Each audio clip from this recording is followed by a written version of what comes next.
Happy sabbath to all of you. और हम खुदा के निहायत ही शुक्रगुजार हैं कि खुदा ने हमें फिर मौका दिया कि हम खुदा के चरणों में जो है वो आ सकें। आज जो है हम अपनी इस साल की दूसरी क्वार्टरली में हैं, जिसका की नाम है growing in the relationship with God. खुदा के साथ किस तरह से हम जो है वो बढ़ सकते हैं, उसके बारे में हम चर्चा करेंगे। आज का लेसन जो है वो दूसरा है, और आज के लेसन का जो नाम है टू नो गॉड, कि खुदा को किस तरह से हम जान सकते हैं।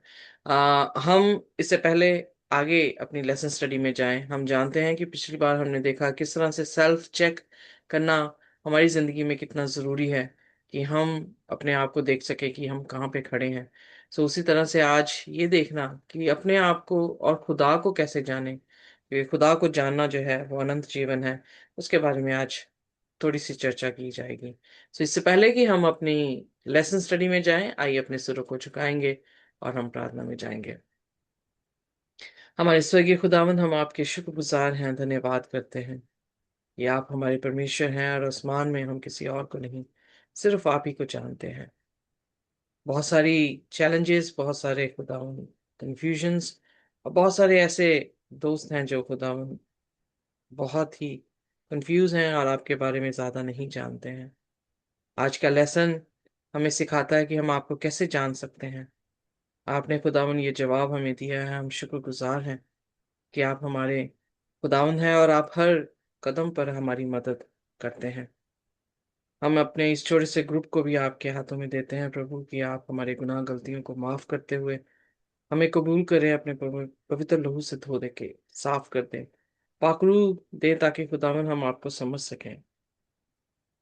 हमें कोई भी ऐसी खूबी लियाकत नहीं, हम उनसे अच्छे नहीं हैं, पर खुदावन हम धन्यवाद करते हैं कि आपने हम सब से प्यार किया है, हम सब के लिए अपनी जान दी है, और आप हम सबको बचाना चाहते हैं, क्योंकि आपके वचन में लिखा, आप किसी की मौत से खुश नहीं होते हैं।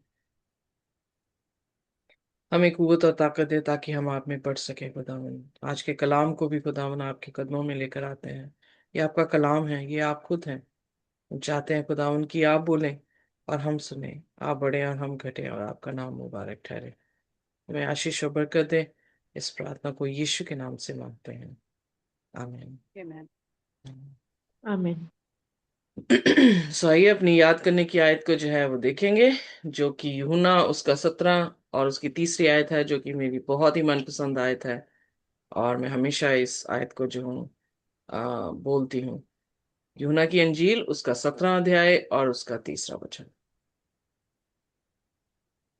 और अनंत जीवन ये है कि वे तुझ एकमात्र सच्चे परमेश्वर को और यीशु मसीह को जिसे तूने भेजा है जाने। मैन, सो खूबसूरत आयत है। खुदा को जानना, दूसरे शब्दों में अगर मैं इक्वेशन बनाऊं, is equal to eternal life. कितना इम्पोर्टेंट है खुदा को जानना।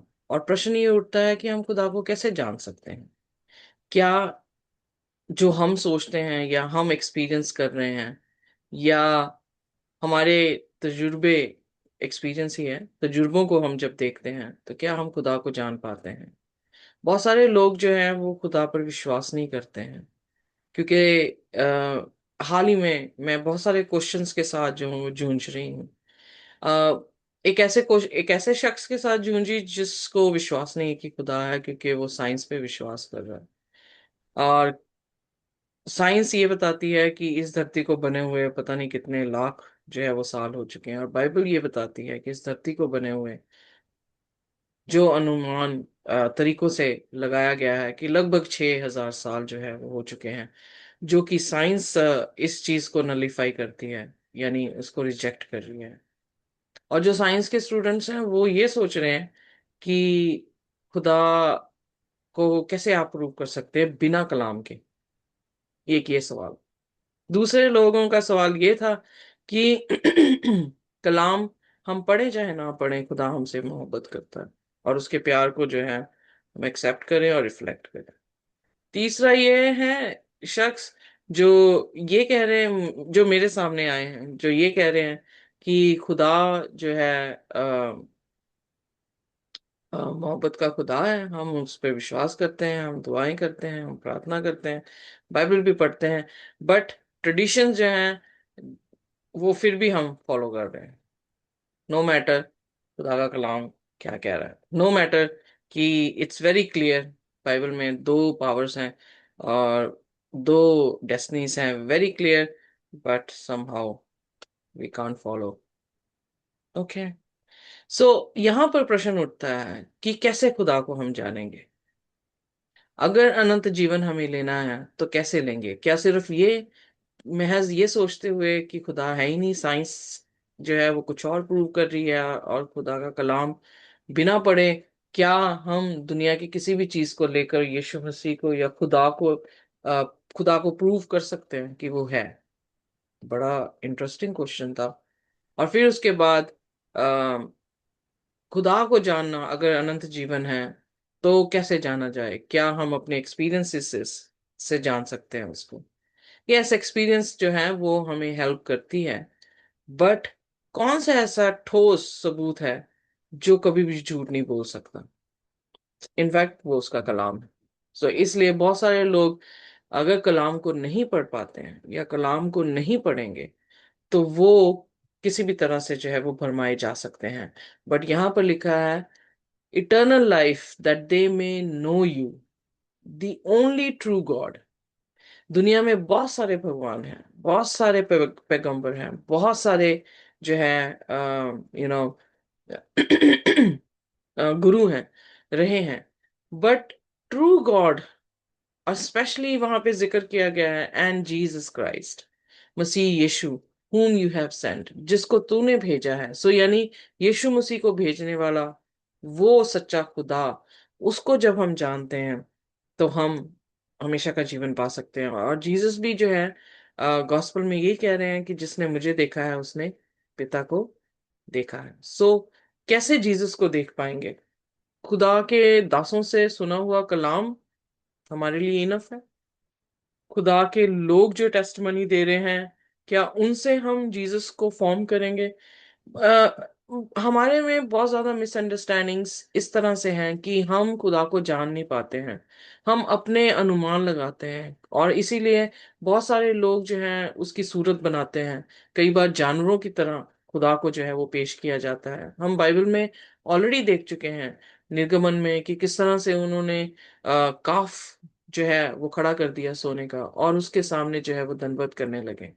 सो एग्जैक्ट लाइकनेस जो है खुदा की, अगर हम अपने अनुमान लगाते हुए या अपनी क्या कहते हैं, अपनी सोच का सहारा लेंगे तो हम जो है वो डेफिनेटली जो है वो खुदा की इमेज को जो है फॉर्म नहीं कर पाएंगे।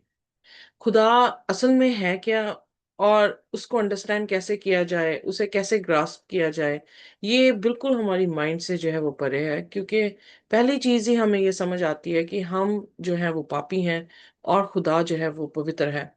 खुदा के कलाम में, भजन में लिखने वाला कहता है कि खुदा तू जो है तेरी सोच और मेरी सोच में जो अंतर उसने दिया वो था जमीन और आसमान का।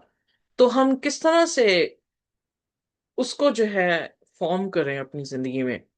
कई बार जो है जब हम खुदा का कलाम नहीं समझते थे या नहीं जानते थे तो खुदा की सूरत डिफरेंट हमें नजर आती थी, पर खुदा के कलाम को पढ़ने के बाद वो सूरत डिफरेंट जो है वो हो गई। हम जब छोटे थे, बेशक हम क्रिश्चियन परिवार में पैदा हुए, बट फिल्मों का या मूवीज का इतना इम्पैक्ट था कि सोचते थे कि खुदा के सामने अगर खुदा की मूर्त नहीं रखी जा सकती तो क्रॉस रखा जाएगा, खुदा का क्रॉस नहीं रखा जाएगा तो खुदा का कलाम आगे रख लो और उसके सामने जो है पूजा कर लो या उसको जो है माथा टेक लो। बिकॉज अपने सराउंडिंग में जितने भी अलग अलग धर्म के लोग थे, उनके धर्मों में जो है वो इसी तरह से अपनी उपासना जो है वो करते हैं। सो हम क्लियर नहीं थे जब हम छोटे थे, पर जैसे जैसे कलाम को पढ़ना शुरू किया, खुदा की सूरत जो है हमारे सामने जो है वो बदलनी शुरू हो गई। सो इसलिए हमारी एक्सपीरियंसेस, हमारे सराउंडिंग में कैसे लोगों के हैं, वो इम्पैक्ट हमारी सोच में करता है और वो हमारा भी भगवान वैसा बना देता है। पर एक अच्छी तस्वीर और एक सच्ची तस्वीर अगर हमें देखनी है तो वो सिर्फ कलाम से ही हमें पता लग सकता है कि खुदा की असल तस्वीर जो है वो क्या है, और हमें रियलिटी में हेल्प की जरूरत है ताकि हम खुदा की मूरत को ना बनाएं अपने हिसाब से, जैसा वो है वैसे ही बनाएं। और उसको सीखने के लिए हमें खुदा के कलाम में जो है वो जाना पड़ता है। खुदा के वचनों में जो है उसकी रेवलेशन जो है, उसका रियल नेचर जो है वो रिवील किया गया है। सो आज हम देखेंगे एट्रीब्यूट्स ऑफ गॉड, खुदा की फितरत के बारे में, उसके करेक्टर के बारे में, कैसा वो पवित्र है, कैसा वो प्यार वाला है, और उसको जानना कैसे क्रिएशन में और कैसे जीसस में जो है वो रिवील होता है, इसके बारे में आज हम चर्चा करेंगे। सो पहली चीज जो है हम आज ये देखेंगे कि उसकी क्लियर पिक्चर जो है खुदा की हमारे सामने कौन सी जो है वो आती है। सो आइए देखिए भजन संहिता 89 एंड वर्स 8। जी।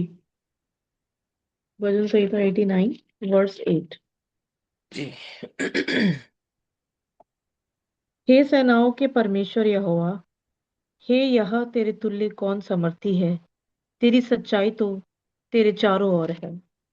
मैन, सो यहाँ आमीन। पर उसकी फेथफुलनेस जो है हमें सराउंड करके जो है वो बैठी हुई है।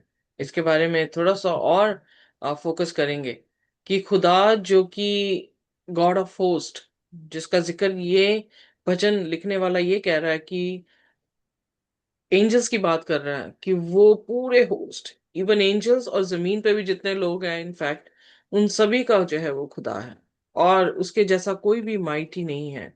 और उसकी फेथफुलनेस हमें जो है वो सराउंड करके रहती है। जब हम जेनेसिस से प्रकाशित वाक्य तक पढ़ रहे हैं, हम हमने ये पढ़ना जो है या समझना शुरू किया कि ट्रू, एक ही ट्रू गॉड जो है वो है, जो हमारे सामने अपने आप को रिवील यीशु मसीह के जरिए से।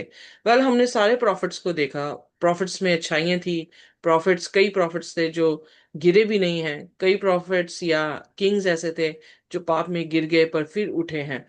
बट जब हम खुदा की सूरत को कंप्लीट और फुलनेस, और या फिर कह सकते हैं मुकम्मल, परफेक्ट जो इमेज है, वो किसी भी पैगंबर या पैट्रियार्क, या हम किंग्स को देख लें, प्रॉफिट्स माइनर देख लें या प्रॉफिट्स मेजर देख लें, हमें उसमें मुकम्मल नहीं मिल रही, बल्कि वो सारे के सारे जो हैं वो यीशु मसीह की तरफ जो है इशारा कर रहे हैं।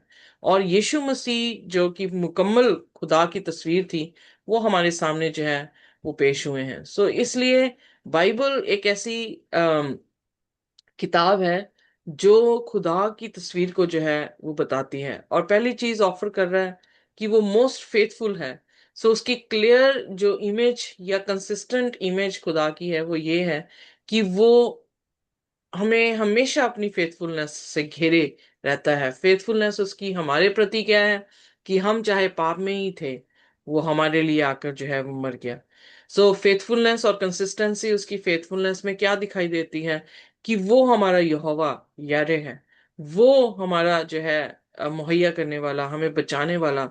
सो अपने जो फेथफुलनेस है हमारे प्रति उसकी, वो उसको कंटिन्यूस जो है वो निभा रहा है। सो ये पिक्चर हमें जो है वो कहाँ से मिलती है? खुदा के कलाम से मिलती है कि उसका ये एट्रीब्यूट है, उसका एक करेक्टर है। सो कुछ एट्रीब्यूट्स जो हैं आज हम देखेंगे जो खुदा के वचन में उसके बारे में जो है वो लिखे गए हैं। सबसे पहले कि वो ऑलमाइटी है।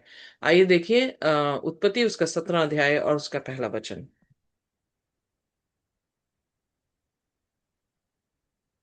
उत्पत्ति 17 उसका पहला वचन। अब अब्राहम 99 वर्ष का हो गया। तब यहोवा ने उसको दर्शन देकर कहा, मैं सर्वशक्तिमान ईश्वर हूँ, मेरी उपस्थिति में चल और सिद्ध हो जा। बहुत सारे क्रिश्चियंस ये बिलीव करते हैं कि जीसस जो है वो ऑलमाइटी है, बट क्या उनका बिलीफ उनके एक्शन में नजर आता है?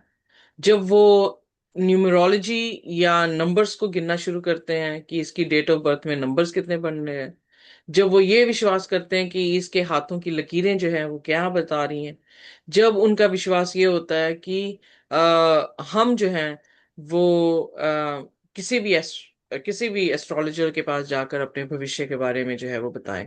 जब खुदा अपने कलाम में ये बात कह रहा है कि I am all mighty God, तो ऑलमाइटी का अर्थ क्या है? कि ही is in control, he is all powerful.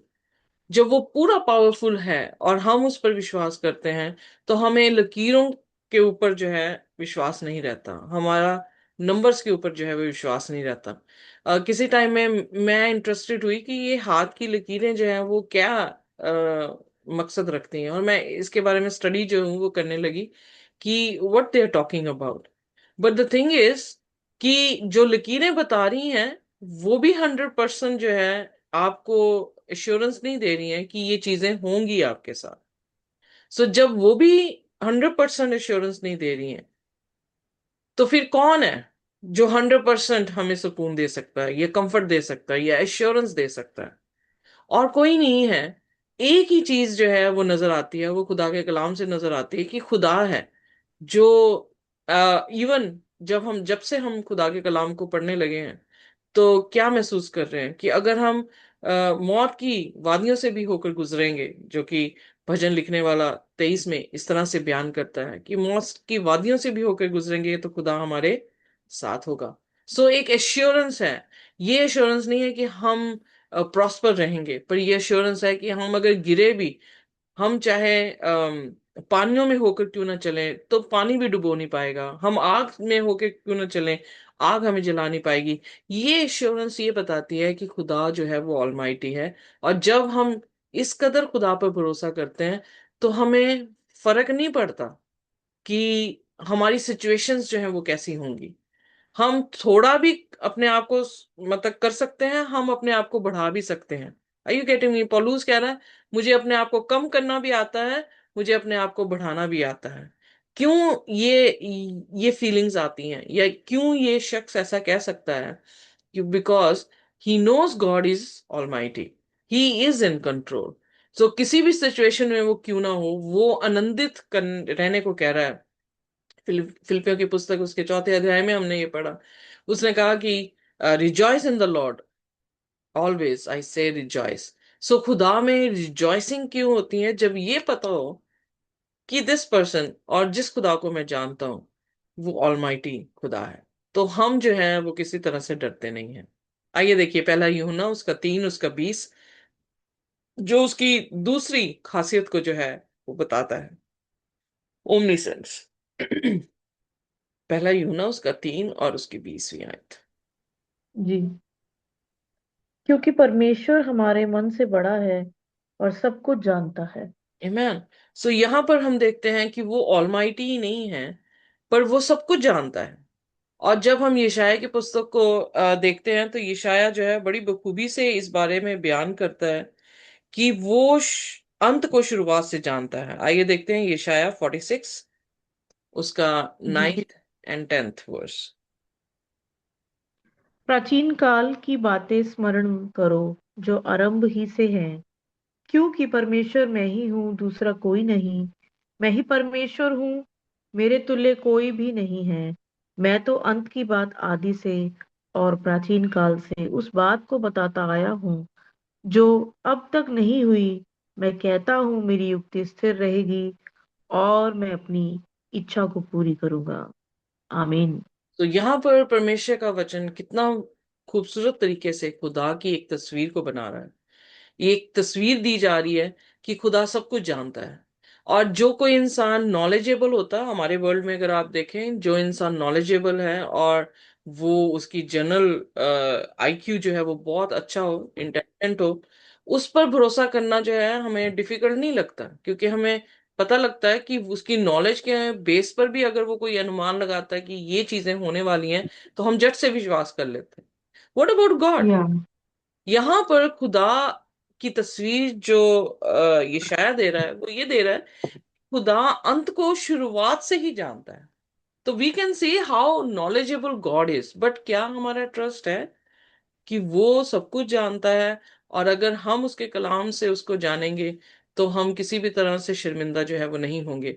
इसीलिए पहला तस्सलोनी उसके 5 अध्याय में कह रहा है कि यीशु मसीह का आना चोर के मानिंद है, पर तुम्हारे लिए चोर के मानिंद नहीं है, क्योंकि खुदा ने शुरू से ही बता दिया है। और यहाँ पे भी यशायाह क्या कह रहा है कि वो शुरुआत से ही बता रहा है, जो अभी तक घटी भी नहीं है।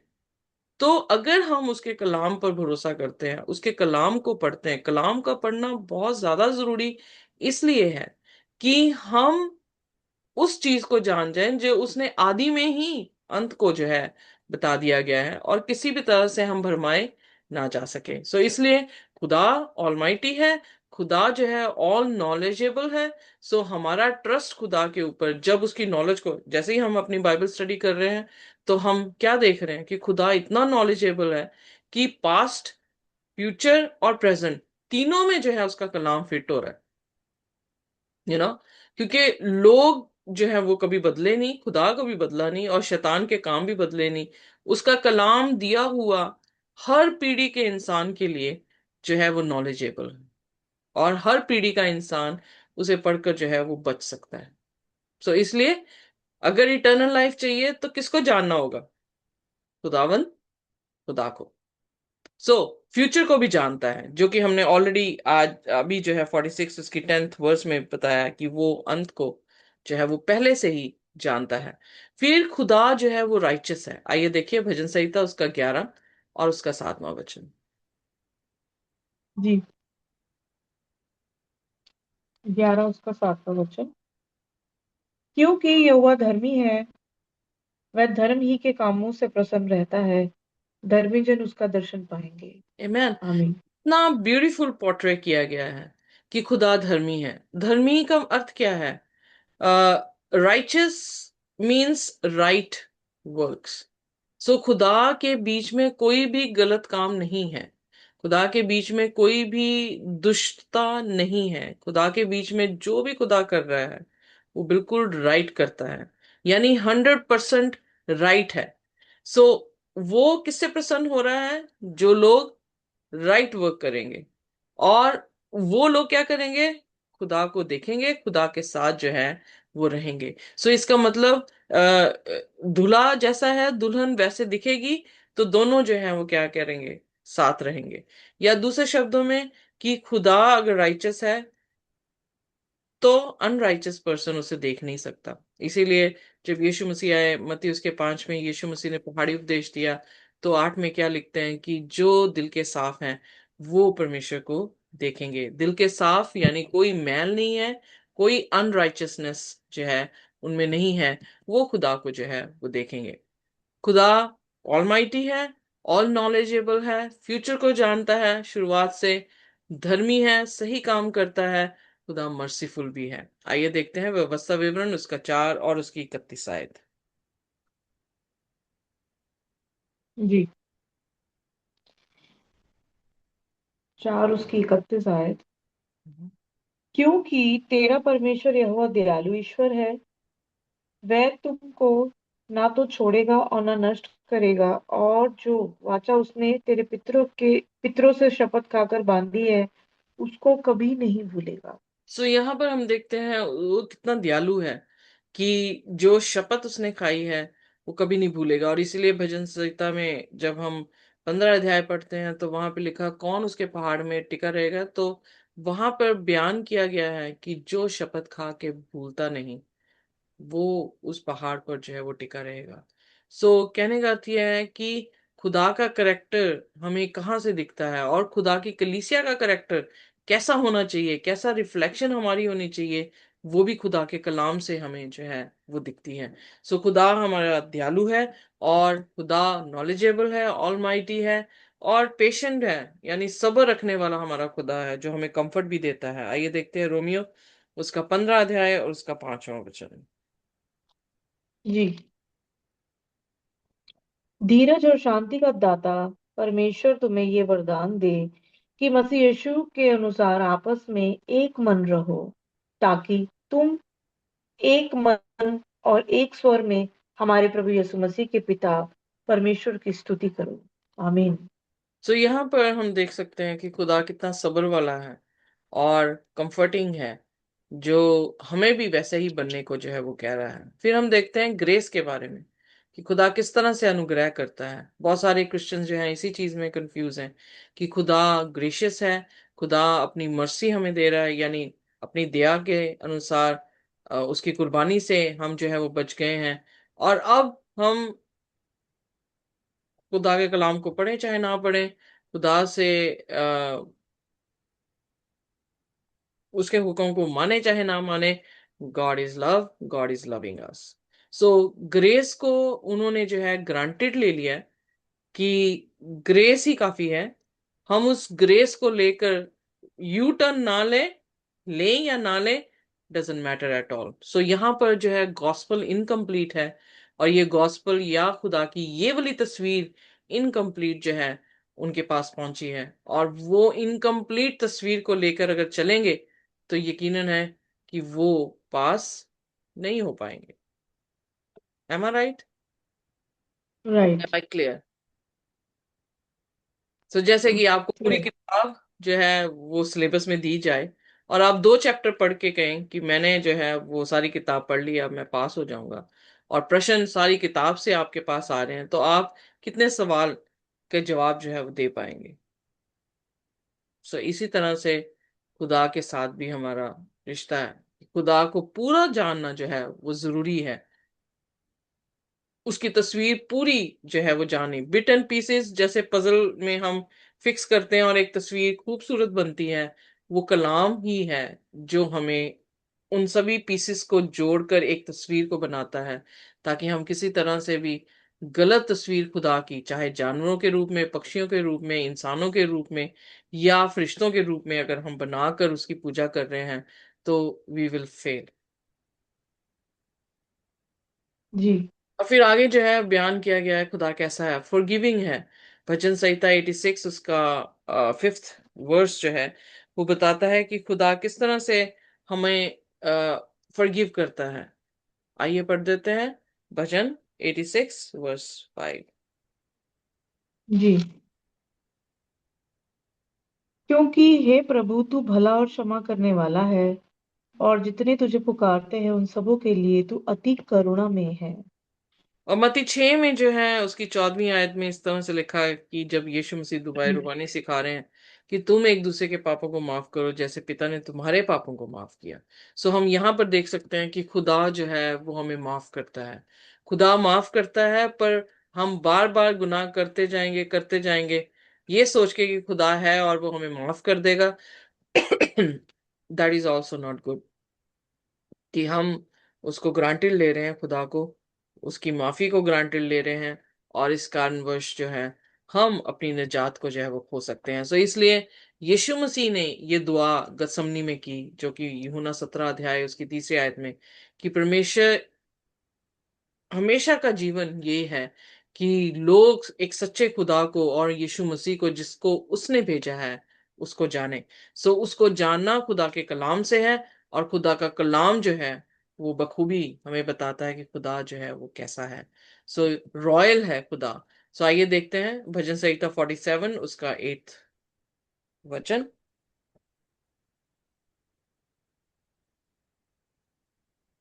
या भजन संहिता 47 उसका। उसका 8वां वचन।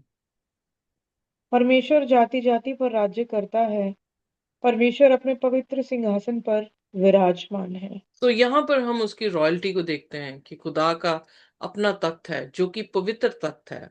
पवित्र के बारे में थोड़ा आगे जाके हम चर्चा करेंगे।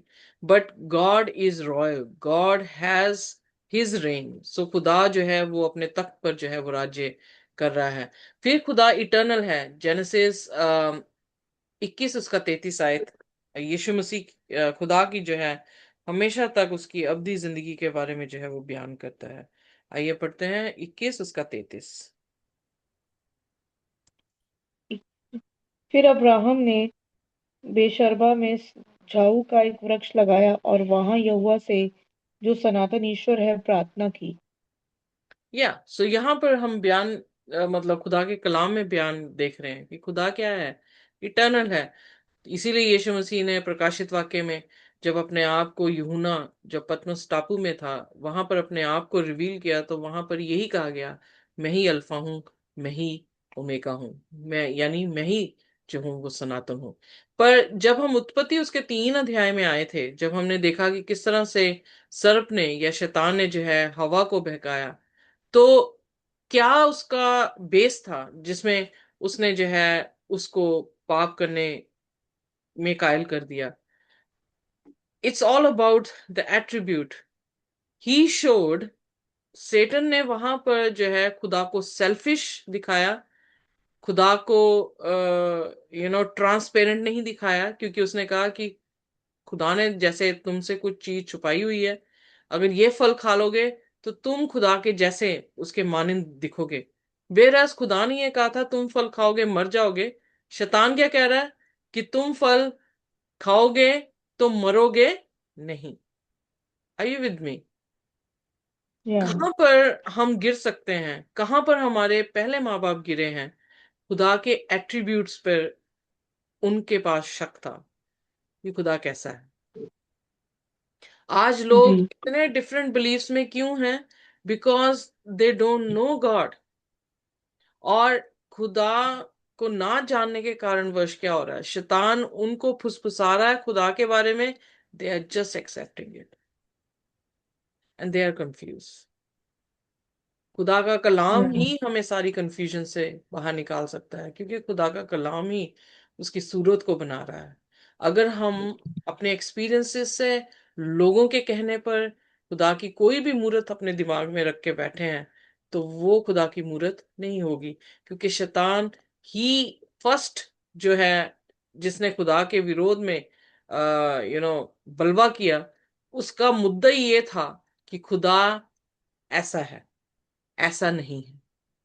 और बाइबल क्या बता रही है कि खुदा ऐसा है, ऐसा नहीं है। सो अगर हमें डिसाइड करना है अपनी डेस्टिनी को, जिंदगी को, तो हमें क्या करना पड़ेगा?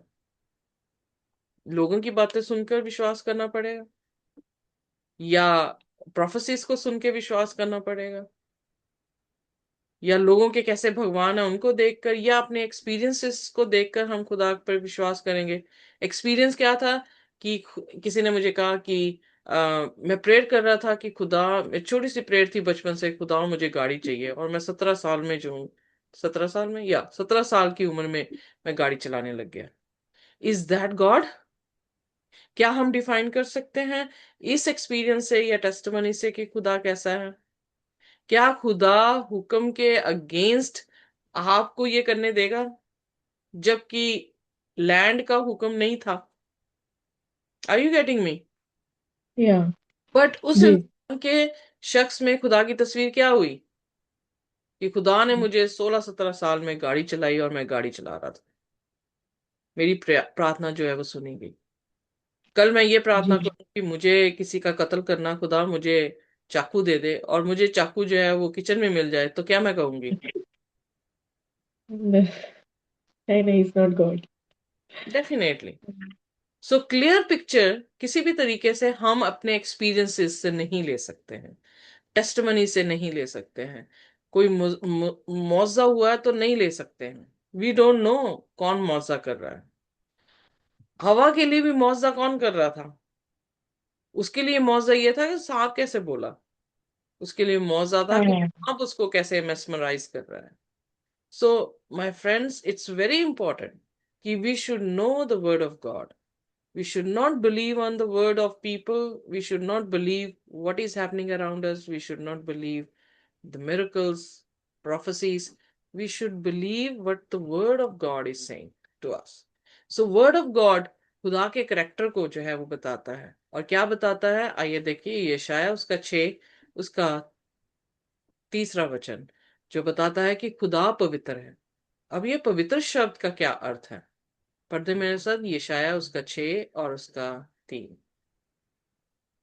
वे एक दूसरे से पुकार पुकार कर कह रहे थे, सेनाओं का यहोवा पवित्र पवित्र पवित्र है, सारी पृथ्वी उसके तेज से भरपूर है। Amen. सो जब खुदा के फरिश्ते, खुदा यीशु मसीह को, जब हम प्रकाशित वाक्य उसका 4 अध्याय भी पढ़ रहे थे, तो वहां पर भी जो 24 बुजुर्ग थे या 4 जीव थे, वो खुदा को क्या कह रहे हैं? पवित्र पवित्र पवित्र पवित्र। जो शब्द है वो बहुत ही खूबसूरत शब्द है। हमें इतना पता लगता है कि इसमें प्योरिटी का जो है वो जिक्र किया गया है, पर जो ओरिजिनल वर्ड इस्तेमाल किया गया है इब्रानियों में, वो है किदोश, जिसका अर्थ है सेट अपार्ट, डिफरेंट, एक तरह से अलग किया हुआ। जब आप कहते हैं कि होली बाइबल, तो आप दूसरे शब्दों में ये कह रहे हैं कि तमाम किताबों में से ये किताब जो है वो अलग की गई है। जब आप कहते हैं कि होली सैबत, तो आप ये कह रहे हैं कि तमाम दिनों में से सबत को जो है वो पवित्र किया गया है, या उसे अलग जो है वो किया गया है। अगर आप कहते हैं कि होली स्पिरिट, इसका मतलब तमाम आत्माओं में से ये आत्मा जो है वो अलग है या अलग की गई है। सो यहाँ पर हम देखते हैं जब खुदा को हम होली कह रहे हैं कि परमेश्वर जो है पवित्र है। इनफैक्ट जब हम पतरस की पत्री को पढ़ते हैं तो वहां पर लिखा है, तुम्हें बुलाया इसलिए गया है कि जैसे खुदा पवित्र है वैसे तुम भी जो हो वो पवित्र बनो। सो पवित्र का अर्थ क्या है? Set apart. सेट अपार्ट और कॉन्सिक्रेटेड, अलग किया गया, डेडिकेटेड किया गया खुदा के लिए। एक पात्र साफ किया गया हो खुदा के लिए, जैसे मंदिर के होली यूटेंसिल्स थे, उन्हें होली क्यों किया गया? वो भी तो दूसरे बर्तनों के जैसे कुम्हार के घर से बन के आते थे, बट उनका सेट अपार्ट होना, उनका एक खास मकसद के लिए एक खास जगह में रखा होना ही उन्हें क्या बना रहा था? होली बना रहा था। सो इसलिए हम अगर अपने आप को दुनिया से अलग कर रहे हैं, हम अपने आप को खुदा के लिए कॉन्सिक्रेट कर रहे हैं, अपने आप को पाक रख रहे हैं, तो हम क्या हैं? हमें भी क्या कहा जाएगा?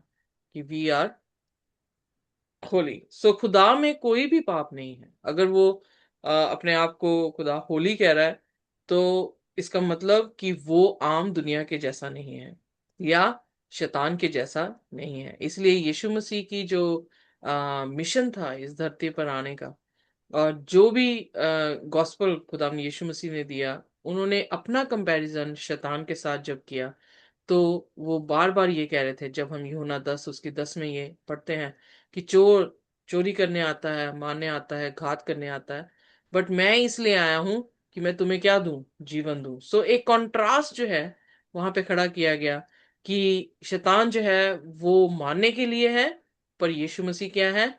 जिंदगी देने के लिए जो है वो है। सो अगर हर चीज में मौत है, पूरी दुनिया में अगर मौत दिख रही है, तो यीशु मसीह किस तरह से सेट अपार्ट किए गए हैं? यीशु मसीह कैसे होली दिख रहे हैं? कि वो मौत देने के लिए नहीं, वो जिंदगी देने के लिए जो है वो आए हैं। सो इट इज कंप्लीटली कि खुदा सारे पापों से सेपरेट है। खुदा के रिलेशनशिप में या खुदा की अस्तित्वता में कोई भी पाप नहीं है। इसलिए हम उसे क्या कहते हैं? होली। पर हमारे में पाप है, इसलिए हम जो है वो क्या है? अनहोली है। Am I clear? जैसे उसका उसका प्रेम होली है, उसका प्यार होली है या पवित्र है, तो इसका मतलब उसमें कोई भी सेल्फिशनेस नहीं है। वेयर एज शैतान ने ये दिखाने की कोशिश की हवा को कि खुदा सेल्फिश है, खुदा ने तुमसे जो है अपनी खुदाई जो है वो छुपा के रखी हुई है, ये फल खाओगे तो तुम खुदा के जैसे जो वो बन जाओगे, या खुदा झूठा है, उसने तुम्हें गलत बोला है कि तुम खाओगे तो मर जाओगे।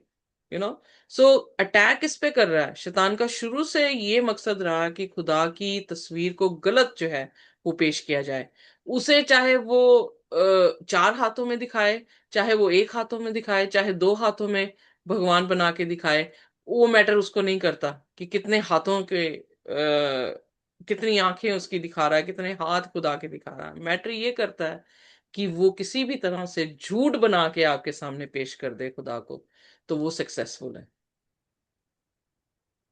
तो इसलिए हमें उस झूठ से निकलने के लिए एक ही चीज जो है वो फलवंत कर सकती है, और वो है खुदा का कलाम। सो खुदा की होलीनेस को कैसे जान सकते हैं? खुदा के कलाम से जान सकते हैं कि खुदा की होलीनेस, खुदा का कलाम किस तरह से जो है वो बयान कर रहा है। और उसी तरह से खुदा के प्रेम के बारे में कि खुदा प्रेम है, आइए देखते हैं पहला ही होना उसका 4 और उसकी 16वीं आयत।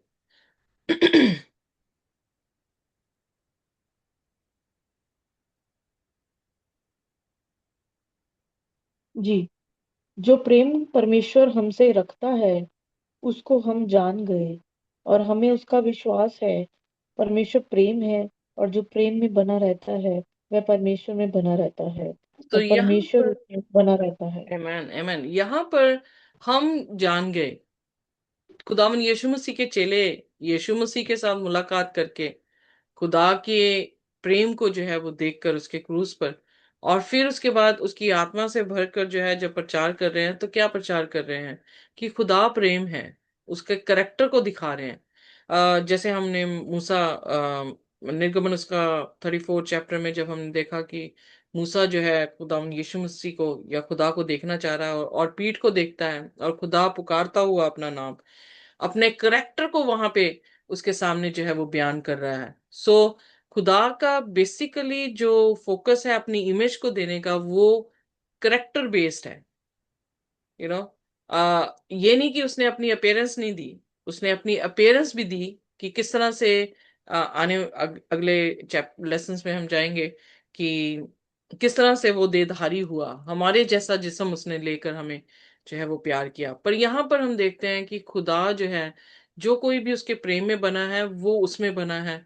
और खुदा क्योंकि प्रेम है, जो कि पहला यूहन्ना उसका 4 उसकी 8 में भी हमें देखने को मिलता है, उसकी होलीनेस में हम देखते हैं कि लव जो है वो एक डिवाइन नेचर है, एक बुनियाद है उसकी। जैसे हम दो हुक्म नए नियम में अगर देखें कि तू अपने परमेश्वर से अपने पूरे मन से प्रेम कर और अपने पड़ोसी से अपने जैसा प्रेम कर, तो हम ये देखते हैं कि वो सारे हुक्म कॉम्प्राइज या समराइज दो हुक्मों में अगर हुए हैं, तो फाउंडेशन क्या है? लव है। सो खुदा जी। प्रेम है। जब हमने खुदा को देखा कि किस तरह से उसने प्रेम से इंसान को जो है वो बनाया, चैप्टर 1 में खुदा को इलोहिम करके बताया गया है। इलोहिम जो कि प्लूरल शब्द है खुदा का, और इनफैक्ट एक ट्रू गॉड को और एक डिविनिटी को भी जो है वो जो टर्म है या शब्द है वो दिखाता है। पर दूसरे अध्याय में खुदा को यहोवा करके जो है वो बयान किया गया है। If I am not mistaken, let me just have a look one more time. So Yahweh करके जो है उसे नाम दिया गया है, जो कि काफी उस शब्द का जो अर्थ है ओरिजिनली, वो एक पर्सनल क्लोज रिलेशनशिप को दिखा रहा है। इलोहिम यानी प्लूरल गॉड्स, यानी फॉल्स गॉड्स में से एक गॉड को जो कि ट्रू है, वो शब्द इसको इंडिकेट कर रहा है। पर यावे जो है वो क्लोजनेस को दिखा रहा है, क्योंकि सेकंड चैप्टर में यावे क्या कर रहा है, मिट्टी से आदम को बना रहा है और उसके नथनों में क्या कर रहा है, फूंक रहा है अपना श्वास। उसे जिंदगी जो है वो दे रहा है। सो आइए देखते हैं उत्पत्ति उसका 2 और उसकी 24 आयत। जी। उत्पत्ति 2 24 पे आए। इस कारण पुरुष अपने माता पिता को छोड़कर अपनी पत्नी से मिला रहेगा और वे एक ही तन बने रहेंगे। मैन सो यहाँ पर हम देखते हैं कि जो क्रिएशन खुदा ने आदम और हवा की जो हुक्म उसने मैरिज के बीच में आदम और हवा के लिए बनाया है, वो भी किस पे बेस था?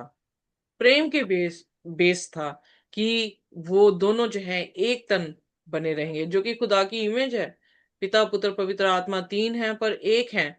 उसी तरह से आदमी औरत दो हैं तन, पर वो क्या है, एक तन जो है वो बन जाएंगे। यानी एक सोच होगी, एक मिशन होगा, एक गोल होगा, एक पर्पस होगा लाइफ में, and they will walk together. So खुदा की क्रिएशन जैसे ही खुदा ने बनाई, वैसे ही हम देखते हैं कि वो एक प्रेम के ऊपर जो है बुनियाद खड़ी कर रहा है अपनी क्रिएशन की। और फिर उसके बाद जब हम देखते हैं कि आदम और हवा ने पाप किया, तो कैसे प्रेम ही था जो खुदा खुद उन्हें ढूंढने के लिए आया कि हे आदम तू कहाँ है। और फिर हम देखते हैं आउट ऑफ लव इब्राहिम से किस तरह से खुदा ने उत्पत्ति 26 उसकी 4 में वाचा बांधी कि वो उसकी अंश को जो है वो आशीष देगा। और उसी की अंश में से यीशु मसीह का पैदा होना और यीशु मसीह की कुर्बानी, जो कि मुकम्मल कुर्बानी थी हमारे पाप की गुनाहों की माफी के लिए, उस चीज को हमारे सामने जो है वो पेश करना। सो खुदा जो है वो प्रेम है, और उसके प्रेम की इस कहानी में हम क्या देखते हैं कि खुदा जो है वो वफादार है, और जो शपथ उसने खाई थी वो शपथ उसने यीशु मसीह में जो है वो पूरी की है। How can I respond to his love? मैं उसके प्यार को कैसे जो हूं वो रिस्पॉन्ड कर सकता हूँ। We love him because he first loved अस।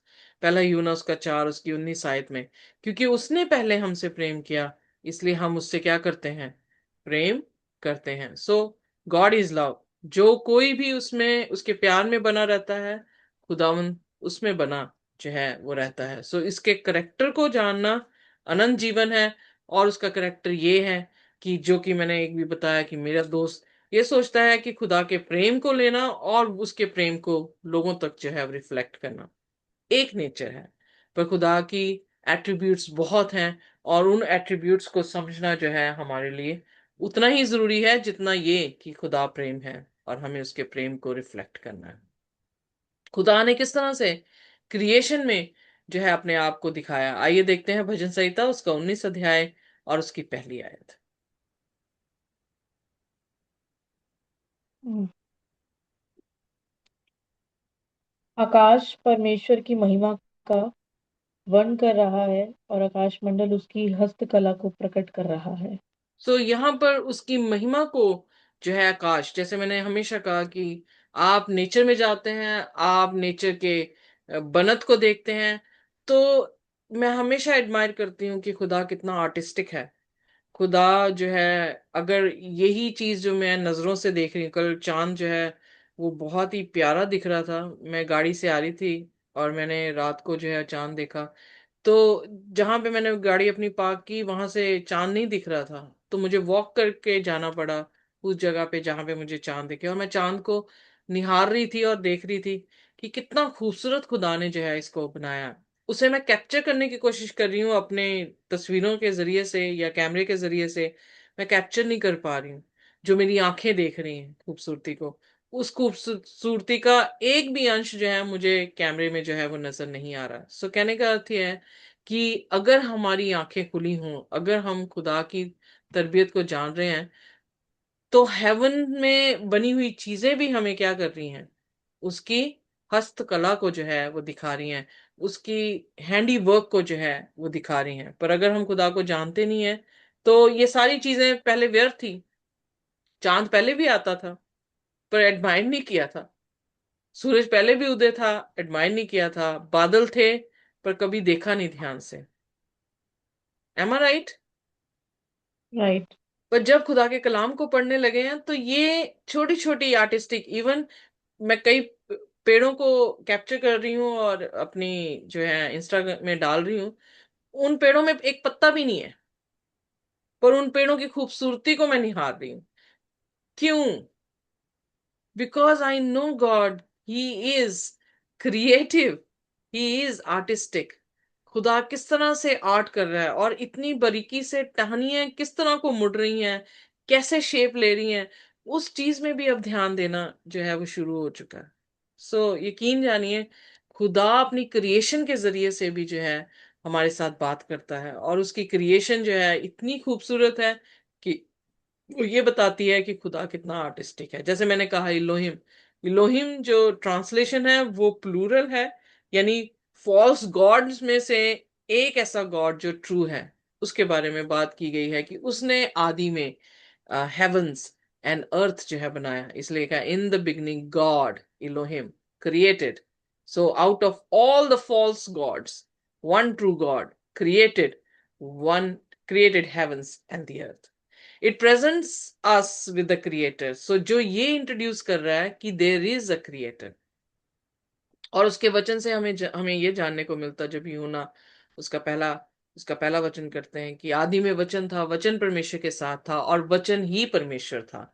सो जो इंटरप्रेट ये हमें करने को दिखा रहा है कि out of all false God there is one true God, और वो गॉड वचन था और वचन परमेश्वर था। सो वही वचन जो है हम देखते हैं यूहन्ना जब लिख रहा है इसको पहले और उसके 14वें वचन में, कि वही वचन क्या हुआ, देहधारी हुआ। सो हमारे बीच में उसने जो है वो डेरा किया। सो इसीलिए मैंने कहा कि जेनेसिस 2nd चैप्टर में वो एक पर्सनल नेम खुदा का दिया गया जो था यावे, जिसका सिंपली मीन था लेट इट बी। कि उसने उस इंसान को अपनी सूरत में जो है वो बनाया, अपनी इमेज में बनाया, सिर्फ आदमी को नहीं बल्कि औरत को भी बनाया। बट आदमी मिट्टी से लिया गया और मिट्टी से उसको मोल्ड किया गया, बनाया गया, उसकी शेप दी गई, और सांस उसके नथनों में फूका गया। तो पर्सनली वो आकर खुद अपने हाथों से कर रहा है। इनफैक्ट जब सारी चीजें बनाई, खुदा ने सिर्फ बोला और सब चीजें जो है जमीन से उग गई। पर जब खुदा ने इंसान को बनाया तो क्या हुआ? वो पर्सनल हो गया, वो यावे हो गया। वो उसके पास गया, मिट्टी के पास, मिट्टी को अपने हाथों में लिया, गूंदा, उसे फॉर्म किया, उसके नथनों में जो है अपना श्वास फूंका। जो ये बताता है कि खुदा हमारे साथ पर्सनल है, और हम उसे अप्रोच जो है वो कर सकते हैं, हम उसे छू सकते हैं। हम वो उसने हमें छुआ, हम उसे भी छू सकते हैं। उसने हमसे बात की, हम उससे भी बात कर सकते हैं। वो हमें सिखाता है और हम उससे सीखते हैं। इस तरह से हमारा रिलेशनशिप जो है खुदा के साथ पर्सनल है। इसीलिए पहला यूहन्ना उसके पहले अध्याय में यूहन्ना अपनी पत्री को लिखते हुए कह रहा है, हमने उसे छुआ है, हमने उसे देखा है, हमने उसको सुना है, हम उसके साथ रहे हैं। यू नो सो आज हम भी उसके साथ रहते हैं, हम भी उसे देख रहे हैं खुदा के कलाम से, हम भी सुन रहे हैं खुदा के कलाम से, हम भी छू रहे हैं खुदा के कलाम से। इसलिए उनके एक्सपीरियंस और हमारे एक्सपीरियंस में बिल्कुल भी जो है वो डिफरेंस नहीं हम देख रहे हैं। पर हम ये देख रहे हैं कि खुदा जो है अपने कलाम से हमें अपनी सूरत जो है वो बता रहा है, और हम फॉर्म कर सकते हैं उस सूरत को बड़ी अच्छी तरह से। सॉरी, मेरा थोड़ा सा कैमरा हिल रहा। आइए देखते हैं उसके बाद खुदा ने किस तरह से अपने आप को इमैनुअल नाम के बीच में जो है, यानी यीशु मसीह, जिनका नाम इमैनुअल बताया गया है, उनके जरिए से हमारे बीच में जो है दिखे हैं। यूहन्ना उसका पहला अध्याय और उसका 18वां वचन।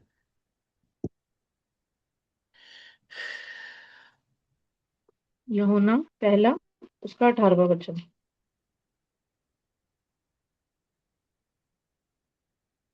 एक मिनट। अ, परमेश्वर को किसी ने नहीं देखा, एक लौता पुत्र जो पिता की गोद में है, उसी ने उसे प्रकट किया। आमेन। यहां पर हम देखते हैं कि खुदा को किसी ने नहीं देखा, बट खुदा ने किसी के जरिए से अपने आप को दिखाया है। और वो जरिया क्या है? उसका पुत्र है, जो कि उसकी बोजम से, बोजम मीन्स उसकी गोद से निकला है। उसकी उसकी उसकी यू नो बच्चा जो है बोजम से निकलता माँ की, तो मतलब उसकी छवि जो है उसके बच्चे में जो है वो नजर आ रही है। तो उसकी कोख से जो है वो निकला है। अब लिटरली कोख नहीं, उसका अर्थ यह है कि टोटली जो है उसकी इमेज उसने हमारे सामने जो है वो खड़ी की है। और उसने, यीशु मसीह ने जो है पिता को डिक्लेयर किया है हमारे सामने। इमैनुअल मीन्स खुदा हमारे बीच में है। यहाँ पर हम ये देखते हैं कि अगर हम खुदा को जानना चाहते हैं, अगर वो देखना चाहते हैं कि उसकी तरबियत कैसी है, तो यीशु मसीह जो कि देह में हमारे सामने उतरे हैं, उसको देकर जो है हम इसको देख सकते हैं। इसीलिए यीशु मसीह ने भी कहा, जिसने पिता को देखा है सॉरी, जिसने मुझे देखा है उसने क्या किया है? पिता को भी देखा है।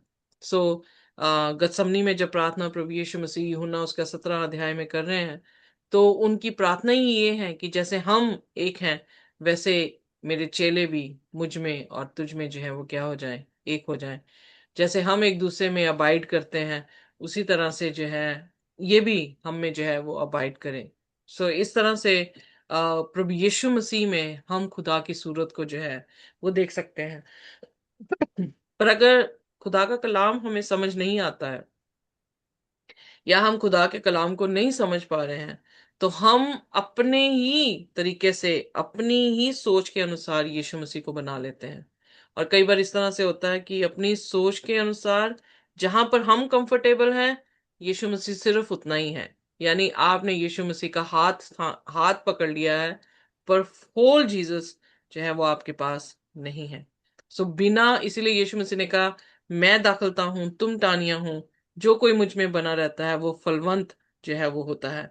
पर अगर हम यीशु मसीह से पूर्ण तौर से नहीं बने रहते हैं, तो हम पूर्ण तौर से जो है, अगर अगर हम ध्यान दें, तो फलों की बात क्यों कही गई है कि अगर तुम में बने रहते तो तुम फल लाते हो?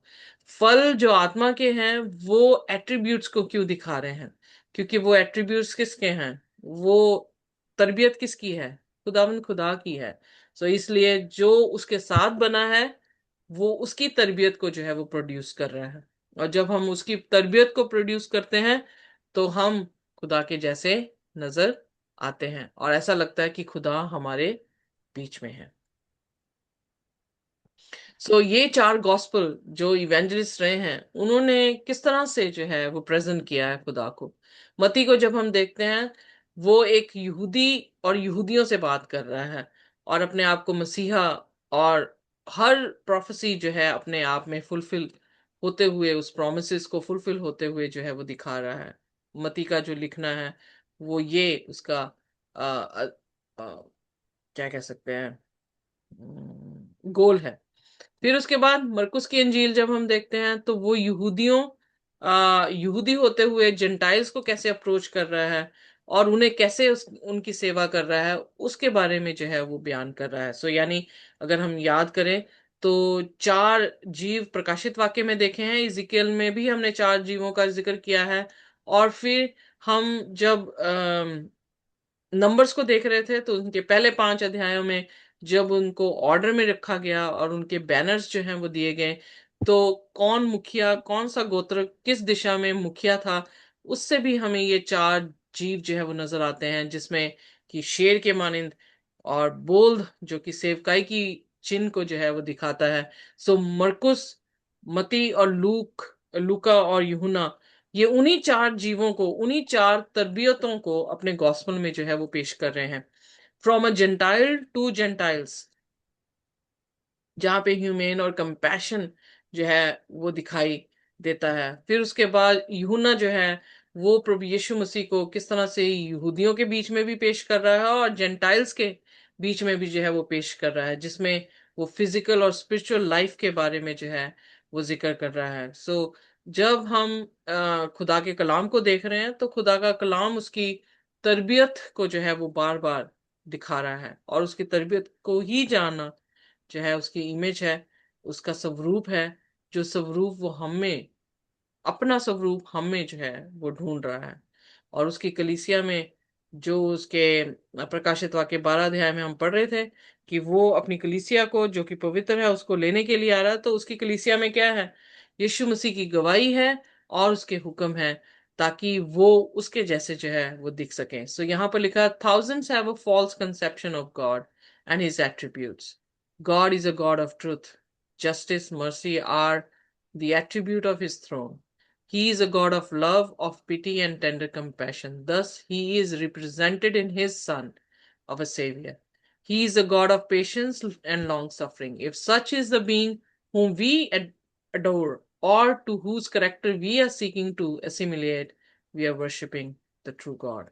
एलन जी वाइट ने जो है इसे लिखा है कि अगर हम उसके तरबियत को समझ जाते हैं और उस तरबियत को हम सराहते हुए उसकी वर्शिप कर रहे हैं, तो हम ट्रू गॉड की वर्शिप कर रहे हैं। पर अगर हम अपने एक्सपीरियंसेस से, लोगों की बातों से, उनके मौजाना तरीके से हुई बातों को लेके खुदा को जानते हैं, तो फिर हम खुदा की ट्रू वर्शिप नहीं कर रहे हैं। So out of all the false God have you receive the true God.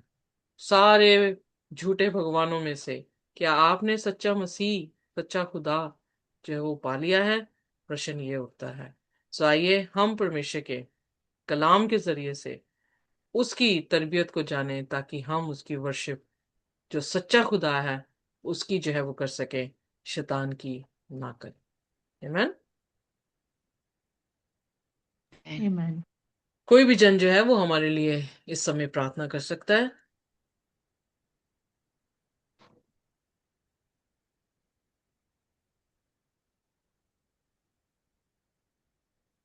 आइए प्रार्थना करते हैं। प्यारे खुदावन, प्यारे आसमानी बाप, हम आपकी शुक्रगुजारी करते हैं इस कलाम को, कलाम जो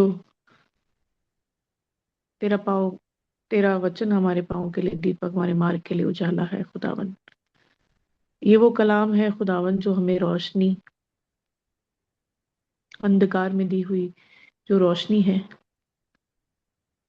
और उदास मन के लिए खुशखबरी है। और यदि कोई मृत्यु के जाल में है खुदावन, तो उसके लिए खुदावन आप ऐसे खुदा हैं जो पाताल से भी उसको लेके आ सकते हैं, क्योंकि तेरी ताकत खुदावन, तू ही जानता है प्रभु, तू कितना सामर्थी है। इंसान का मन या उसकी सोच तेरे तक नहीं पहुंच सकती खुदावन, क्योंकि आप आसमान में हैं और हम पृथ्वी पर हैं खुदावन। बड़े ही महान और सुंदर और समर्थी और अद्भुत युक्ति करने वाले परमेश्वर हैं आप। आपके तुल्य ना कोई था, ना कोई है, और ना कोई होगा। आप खुदावन इतने अद्भुत हैं खुदावन कि हमारे पास अल्फाज नहीं है आपके बारे में अपने आप आपके आपको बयां करने के लिए।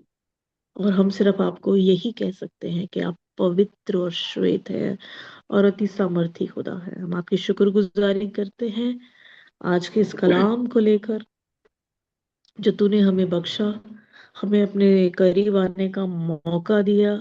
हमारे में ना कोई ऐसी खूबी है, ना लियाकत है, हम निकम्मे हैं खुदावन, लेकिन तेरा फजल हुआ है कि तूने अपने लहू के वसीले से आए खुदावन, हम जैसे पापी और गुनहगारों को और छल कपट करने वालों को अपने पास भी आने का मौका दिया है। आए खुदावन, आए खुदावन, मार्ग सत्य जीवन तू है, राहक जिंदगी तेरा वचन कहता है। तेरे बिना कोई पिता के पास नहीं जा सकता। हम तेरे वचनों को खुदावन अपने दिलों में लेके चलते हैं खुदावन। और आज जो कलाम हमने सुना प्रभु, हम उसका सजदा करते हैं खुदावन। हम सारे बहन सब तेरी खुदावन, तेरे सिंहासन के सामने आकर अपने आप को गुनहगार साबित करते हुए और ये दुआ ही करते हुए कि हमारे गुनाहों को माफ कर, हम तेरे आगे यही दुआ करते हैं और आपका सजदा करते हैं और आपसे ये दुआ ही मांगते हैं खुदावन कि हमें अंत के दिनों में भटकने से बचाएं खुदावन। और हमारे अंदर प्रभु जी तेरे पवित्र आत्मा के फल चलते चले जाएं, ताकि खुदावन हम इस दुनियादारी से, जैसे आप हमें अलग किया है, हम और अलग होते चले जाएं और तेरे रास्ते को चलते चले जाएं खुदावन। हमें समझ बुद्धि और ज्ञान की आत्मा दे, ताकि हम बिल्कुल भी तेरे बिना एक कदम भी चल ना पाए, क्योंकि यहोवा का भय मानना ही समझ है। आए खुदावन, हम तेरी शुक्रगुजारी करते हैं आज के सबत के लिए। मुबारक है ये दिन, क्योंकि ये तेरा हुक्म है। आए खुदावन खुदा, और आने वाले समय को, अपनी देह प्राण आत्मा को हम तेरे हाथों में सौंपते हैं। और खुदावन हमारी जिंदगी के सब डिसीजंस पे खुदावन तेरी उपस्थिति हो और तेरे मुआवजे हो, क्योंकि तू एक मुआवजा है हमारे लिए, क्योंकि अंधकार में ज्योति तू ही है। जितनों ने तेरी और दृष्टि की उन्होंने ज्योति पाई और उनका मुंह कभी काला ना होने पाया। इस तीन जन ने पुकारा, तभी यहोवा ने सुन लिया। आय कादरे मुकलत खुदावन, हम आपके आगे शुक्रगुजारी करते हैं और आपके आगे दुहाई करते हैं कि तो आप हमारी दुआओं को सुन और हमें अपने आप से जोड़ कर रख खुदावत खुदा। सब कुछ तेरे हाथों में सौंपते हो, एक एक जन को तेरे हाथों में सौंपते हैं।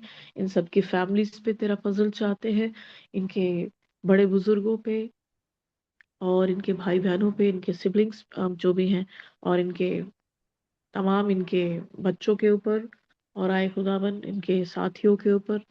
हम सब तेरा फजल चाहते हैं खुदावन। और जितनी जिंदगी आज नहीं जुड़ी हैं खुदावन, हम उनके लिए भी दुआ मांगते हैं कि वो भी सलामत रहें और तू उन्हें अपनी निगहबानी में रख खुदावन।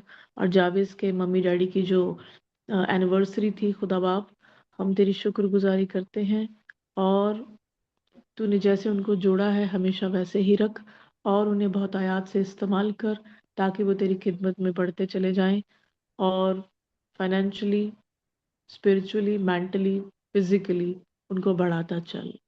और सभी बहनों के लिए, मैं भाइयों के लिए से ये दुआ मांगती हूँ कि सबको खुदावन मेंटली, फिजिकली, स्पिरिचुअली और फाइनेंशियली प्रभु जी सब पे अपना फजल रख। हम कोई ये नहीं कहते कि हम बहुत ज्यादा अमीर बनना चाहते हैं, लेकिन खुदावन हम तेरे आगे झुकते हैं कि तू हमें फुलफिल रख खुदावन खुदा। तेरी शुक्रगुजारी कि तू हमारी दुआओं को सुनता है। सारा आदर, सारी महिमा, सारा जलाल हम आपको देते हैं। अपनी इस प्रार्थना को यीशु मसीह नासरी जी के नाम से मांग लेते हैं, सुने और कबूल करें। आमीन, आमीन और आमीन। Thank you very much. खुदा की शांति और उसका अनुग्रह हमारे साथ जब तक हम प्रभु यीशु मसीह को रूबरू ना देख लें इसी तरह से बने रहें। आमीन। आमीन।